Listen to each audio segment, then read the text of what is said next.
Со пуштањето на водата од акумулацијата Калименци во десниот и левиот магистрален канал, од денеска и официјално започна наводнителната сезона во хидросистемот Брегалница.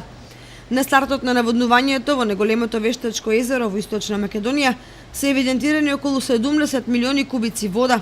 Меѓутоа, реалните количини кои се на располагање се за десетина милиони кубици помали, со оглед на така наречениот мртов простор кој е зафатен од наносите на дното од акумулацијата. При тоа, максималниот капацитет на Калименци изнесува 120 милиони кубни метри вода. Тоа значи дека со половични залихи и мощен слаб доток во реките, стартува овогодишната наводнителна сезона. Денес официјално е пуштена водата од хидросистемот Брегалница по левиот и по десниот магистрален канал. Во моментот се испуштаат 8 кубика вода, од кои што 4,5 кубика се испуштаат по десниот магистрален канал и 800 литри по левиот магистрален канал за испирење.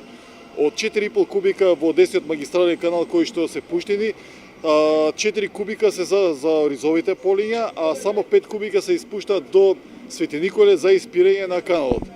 Во река Брегалница исто така се испуштаат 2,7 кубика за да се појачат водите во реките. Тоа значи дека сите реки се на најминимално ниво кое што постои до сега во последните 20 години, и река Осојница, и река Брегалница, и река Кочанска, и Оризарска се неверојатно со низок водостој.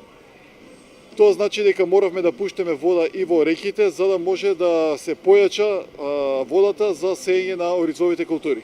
И земјоделците и водостопанствениците во новата сезона влегуваат со нескриен страв како ќе се реализира и заврши наводнителната сезона и дали планираните површини во подсистемите Виница, Кочани, Штип, Свети Николе и другите помали општини ќе добијат доволно вода за нормално производство. Најмногу ќе стравуваат оризопроизводителите, бидејќи оваа култура е најголем потрошувач на вода, а без неа е како риба на суво. Токму затоа пролетва најголемите рестрикции на површините се направени токму кај оризот, кој се сведоа на нешто повеќе од 2300 хектари.